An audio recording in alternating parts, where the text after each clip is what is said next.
Yo!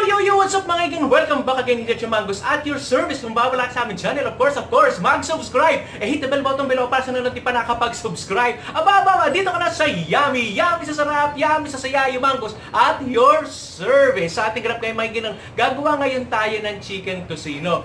Dahil malapit na ang Pasko at gusto naman natin magkaroon ng yung pagkabuhayan o meron tayong pagkakakitaan this coming Christmas, dahil nagtataasa na ang bilihin at gusto naman natin maghanda at gusto natin ng extra income. Ito po, ituturo ko po sa inyo kung paano paggawa ng Chicken Tocino at ipandagdag nyo po sa inyong pagkakitaan. Kaya tara, samahan nyo ako.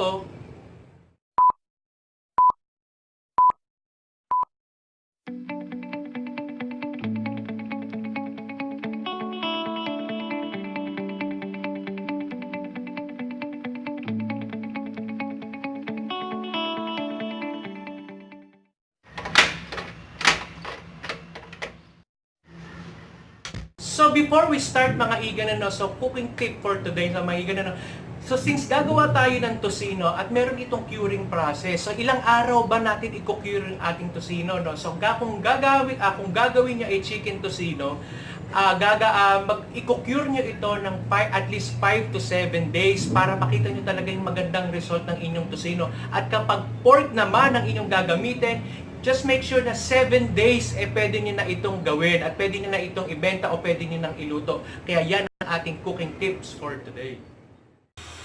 So ito mga iga ng ating ingredients sa paggawa ng tocino. So meron tayo dito nga 1 kilong chicken. Ito ay yung legs, yan. Masarap yan kasi may mga taba-taba ng konti yan. So ito yung masarap sa tocino. So meron din tayo ditong 1 tablespoon of paprika, 1 tablespoon of garlic powder. Meron din tayo ditong 1 teaspoon of curing salt at 1 teaspoon ng ating salt. So gagamitin tayo ng 3 tablespoon of sugar. So una natin gagawin is ilagay natin sa ating container yung ating tocino, ay ang ating chicken, yan. So imimix lang natin lahat ng dry ingredient. Lagay natin yung salt, yung ating garlic powder,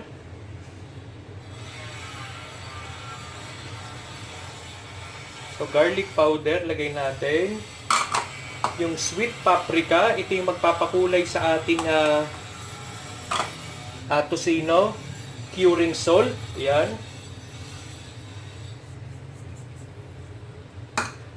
at 3 tablespoon ng sugar. 1, 2, 3. So imimix lang natin to, irarab lang natin dun sa ating tocino, sa chicken, ayan. At para mamarahin natin yan, yan.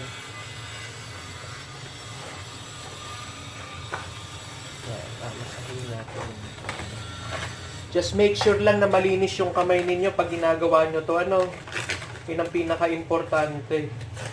At pwede nyo tong gawing pang negosyo, lalong-lalo na at magpapasko sa mga gustong kumita. Ayan, pwede kayong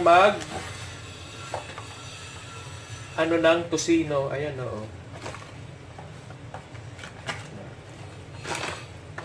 So, ang curing process nito, mga igan, is 5 days lang. So, 5 days, pwede nyo na itong ilutuin.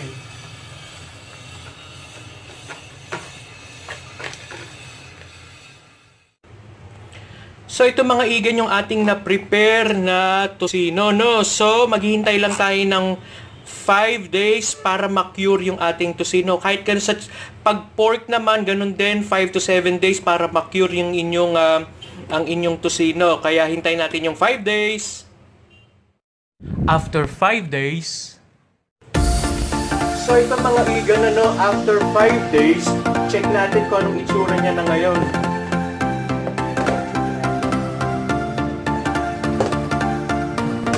So ayan ang itsura niya after 5 days at ang bango ng amoy niya. So yan, so lulutuin na natin siya para malaman natin kung ano ang itsura ng ating ginawang tocino,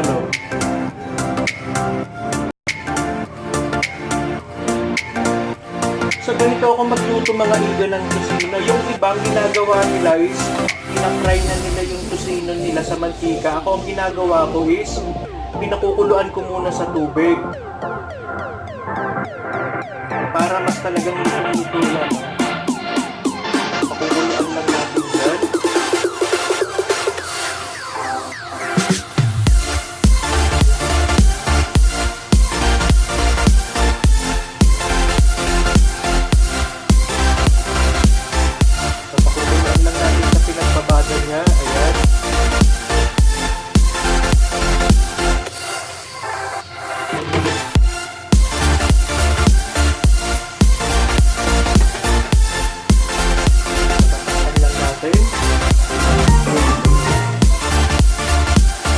So mga igan, ano? So yan, ang babalik-balik lang natin. Wow, napakasarap po. Ayan, oh. Ayan, ayan. So ganito po ako magluto ng tusino. Ayan, oh, sarap po. Ayan.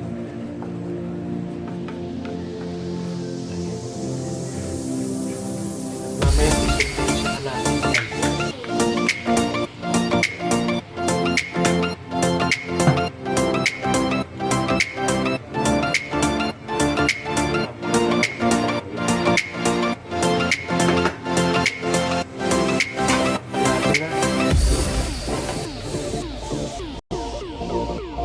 Ayan, tuyo na. So, ayan. Ako po, napakabango. So, pag ganito, ang ginagawa ko, isa ako nilalagyan ng mantika. Konti lang. Actually, hindi na kailangan. Kasi nagmamagtika na siya. So, hindi na natin lagyan ng mantika kasi may mantika na talaga siya.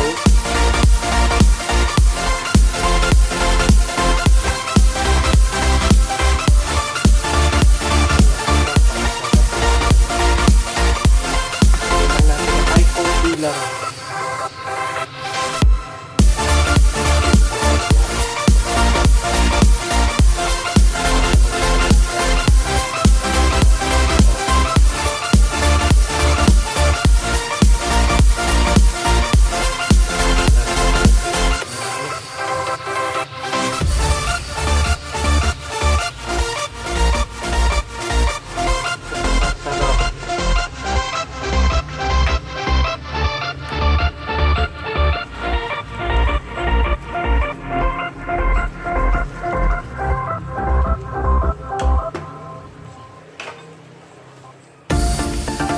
Check natin ha. Ayan.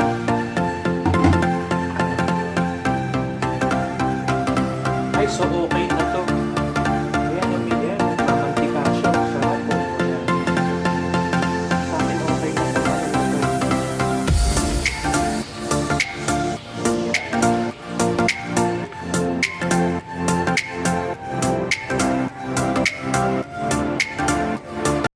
Kung may sarili kayong version ng pagluluto ng tusino, just comment down below para malaman ko din. Pero pag kasi ganito ako magluto, ano,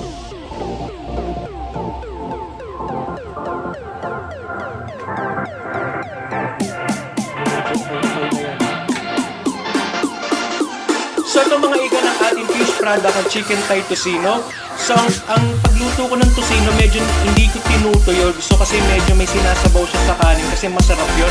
Pero kung gusto nyo rin tuyo, mas okay din. Depende sa prepared ninyo. Kaya just don't forget to subscribe. Just like, share, and subscribe. And always watch our video. Paalam, bye! Tara kain tayo!